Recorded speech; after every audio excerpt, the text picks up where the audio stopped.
Mexico is a beautiful and vibrant country. However, it is also one of the most dangerous places in the world for women. In recent years, the number of missing and murdered women in Mexico has skyrocketed at an alarming rate. Most of the victims are girls and young women under the age of 19. Debanhi Escobar is one such victim. The young and beautiful girl was reported missing by her parents after she did not return home for several days. Escobar, an 18-year-old law student living in Apodaca, Mexico, disappeared without a trace after a night out with friends. Escobar's case shocked Mexico, with people outraged by the irresponsibility and indifference of the police force. Protests have taken place across the country to demand justice for Escobar and the tens of thousands of other women who have been murdered or disappeared without a trace. This is the last photo of Escobar taken by a taxi driver just hours before she disappeared.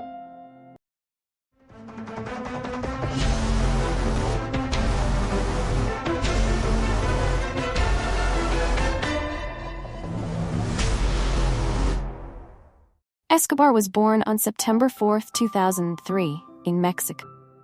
She is the adopted daughter of Mario and Dolores. In 2022, Escobar is a law student in Apodaca, Mexico. She is a cheerful, sociable girl who makes friends easily. On the evening of April 8, 2022, Escobar went out with two other young women. One of the two new friends Escobar met was named Sari. Escobar had only met Sarahi about 4 months before. The second girl was named Yvonne, whom Escobar had only met that night. Around 11 p.m., the three of them called a taxi through an app and headed downtown. The driver stopped at a store so the three girls could buy a bottle of vodka before going to their party. The store's security camera footage showed the girls appearing to be in a happy, relaxed mood and completely sober.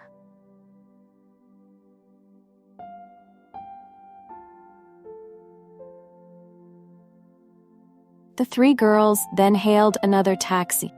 A new driver was named Juan David. The girls decided to go to a bar in Quinta called El Diamante.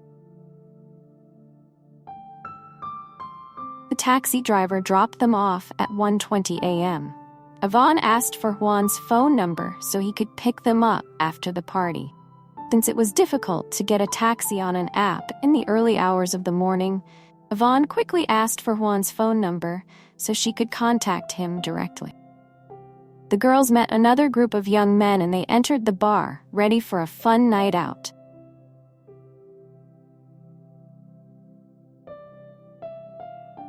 Just 10 minutes later, around 1:30 a.m., the security camera outside the bar showed Escobar leaving the party alone and walking towards the pool area. 4 young men walked past her. They looked back at Escobar, but the camera had no sound, so it was unclear if they said anything to her. A little while later, Escobar returned to the party, but she started acting strangely. Escobar started screaming and acting erratically, causing a disturbance at the party. She even locked herself in the men's bathroom. After Escobar came out of the bathroom, she found Yvonne and blamed her for leaving her alone. At 3:45 a.m., the building's exterior camera captured Escobar trying to get away from a man who was running after her. It appeared that Escobar kicked and slapped him. A little while later, another group of people appeared, including Sarahi and Yvonne. It was hard to tell exactly what was going on. It was possible that the group was trying to calm Escobar down, or it was possible that they were trying to stop her from leaving.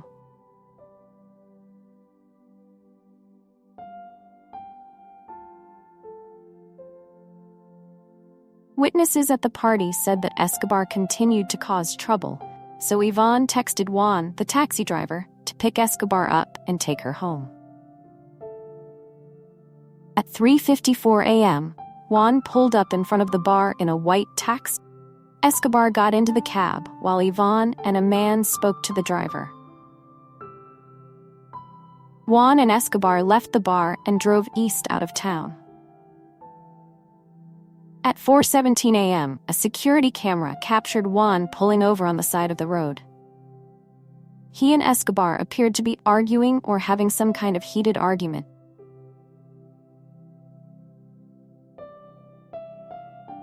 They then drove off again, but did not get far. A few minutes later, the taxi stopped on the Carretera Miti Laredo highway. There, Escobar asked Juan to pull over and drop her off. Escobar got out of the cab and stood on the side of the highway. Juan took this haunting photo before he left. The stretch of road Escobar was standing on was known locally as the Road of Death, because so many women had disappeared there. No one knows what Escobar was thinking, but she was clearly unaware of the deadly dangers that awaited her. At 4:25 a.m., Juan sent Yvonne a photo of Escobar standing outside his taxi. Juan also sent Yvonne text messages and voicemails explaining that Escobar insisted on getting out of the car. He said he parked next to Escobar and waited for her to see if she would change her mind. But 3 minutes later, Escobar still refused to get in the car, so Juan left. Juan sent Yvonne the photo to prove his story and to say that Escobar was no longer his responsibility. It seems that Juan felt guilty and somewhat worried about Escobar, because over the next 45 minutes or so, he sent Yvonne several text messages explaining that he couldn't force Escobar into the car and that Yvonne should pick up his friend. 10 hours later, at 2:54 p.m. on April 9th, 2022, Juan texted Yvonne asking if they had picked Escobar up. However, Yvonne replied 3 hours later saying that Escobar had not returned home and that no one knew where she was. Security camera showed Escobar walking in the direction of the exterior. She was walking aimlessly on the busy highway.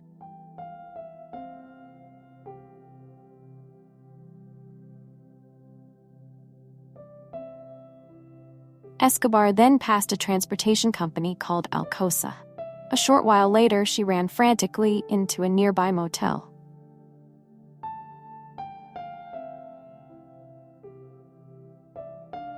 Escobar tried to look through the window of a restaurant, but it was closed, and no one was there. Escobar appeared panicked. It seemed she was trying to get into the building or see if anyone was inside. After leaving the camera's view, Escobar hid in a corner of the motel's garden for 20 minutes. She then walked along the wall again. No one else was seen on camera, and this was the last image of Escobar, or she disappeared. On the morning of April 9th, Escobar's parents reported their daughter missing to the police. Juan, the taxi driver, immediately became the prime suspect because he was the last person to see her alive. But Juan insisted he was innocent. Juan explained that after getting into the car, Escobar cried and said that the others were bad friends. She seemed drunk, and drugs, or both. Juan tried to ask for Escobar's home address and relatives' phone numbers, but she refused to tell him. It's possible that Escobar wasn't sober enough to tell Juan anything useful. It's also possible that she was scared and didn't want anyone to know her home address. Juan also texted Yvonne, but Yvonne did not know the address or the phone number of Escobar's parents because they had just met. Yvonne made it clear that she did not want Juan to drive Escobar back to the party. Investigators and volunteers searched everywhere for the missing young woman. They found nothing. On April 21st, 2022, 12 days after Escobar's disappearance, a group of police officers were sent to the Motel Nueva Castilla, as the staff there complained of a foul smell coming from somewhere. The motel was the last place Escobar was seen. The police searched the motel, found nothing. It turned out that they had overlooked a nearby underground water tank. The tank was surrounded by a 2.6-meter-high concrete wall topped with barbed wire. The tank was only about 9 meters from where Escobar was last seen. After looking into one of the tanks, the Escobar family's nightmare came true. At the bottom of the tank was Escobar's lifeless body, lying face down. The body was badly decomposed, and they had to identify her by her clothes and necklace. Police determined that Escobar had been drunk and then fell and hit her head on the side of the tank and drowned. However, her family did not believe this hasty autopsy. They paid for a second autopsy. This time, the autopsy revealed signs of sexual assault before Escobar died. Cause of death was determined to be a deep brain injury, caused by being hit with a hard object. The results also showed that there was no water in Escobar's lungs, though it is very likely that she was murdered before being thrown into the tank. Notably, some of Escobar's personal items, such as tissues, keys, and a bottle of hand sanitizer, ended up in a nearby water tank.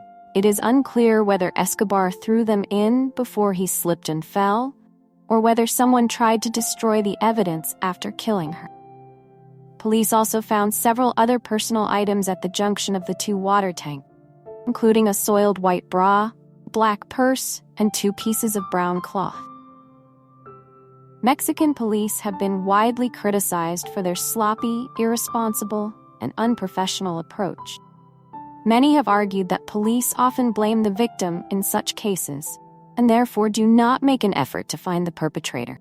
Nevertheless, the Escobar case has attracted a great deal of public and media attention. Hundreds of women have protested, calling for justice for Escobar and the more than 24,000 other missing women across Mexico. Meanwhile, many theories have been put forward to explain Escobar's mysterious death. Some speculate that one of the men at the party may have slipped something into Escobar's drink to abuse her. This left Escobar extremely frightened, agitated, and unable to control her behavior. She locked herself in the bathroom and begged her 2 friends for help, but they were too busy having fun to care for her. After Escobar got into the taxi, she was still under the influence of drugs and could not control her emotions and behavior. Escobar did not trust anyone, so she asked to get out of the car. The driver sent Yvonne a photo and told her where Escobar was so that Yvonne could pick her up. But instead of leaving the party to take care of a new friend, Yvonne complained to the people at the party about the trouble Escobar caused. The man who initially drugged Escobar overheard this information and went after her to kill her. The second theory is that Juan, the driver, had sexually harassed Escobar, so she resisted and asked to get out of the car. However, Juan recorded some of the conversations between him and Escobar, showing that he was just a driver trying to do his job and had no intentions towards Escobar.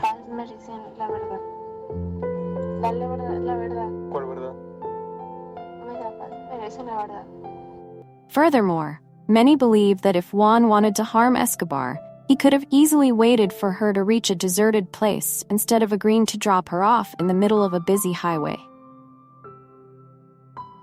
The third theory is that Escobar had the misfortune of encountering an opportunistic killer while wandering alone near a deserted motel at 4 a.m. She was in a state of confusion, disorientation, and could have fallen victim to anyone with malicious intent. What really happened to Escobar, though, remains a mystery. Why did Escobar become so agitated and out of control at the bar? Who was she running from? How did she get into the water tank with its high concrete walls? How did the killer follow and attack her without any cameras catching him? Why were Escobar's personal belongings in a separate tank and stuck in a small pipe connecting the two tanks? Were the surveillance cameras cut or edited? There are so many unanswered questions in this case. The Escobar family will have to move on with their lives knowing that the killer could have been anyone walking around freely. To date, there have been no further developments in Escobar's murder. The Apodaca police force is under a lot of pressure from the masses, but they still show disappointing incompetence. Maybe justice will be served and the perpetrator will be punished in the near future. May Escobar's soul rest in peace and Mexican women enjoy better protection. What do you think about today's unsolved case? Please leave a comment below so everyone can know. Thank you for watching our video. You do not need to like, share, or subscribe to the channel if the content is not attractive enough. Please leave your comments so we can do better. Thank you very much.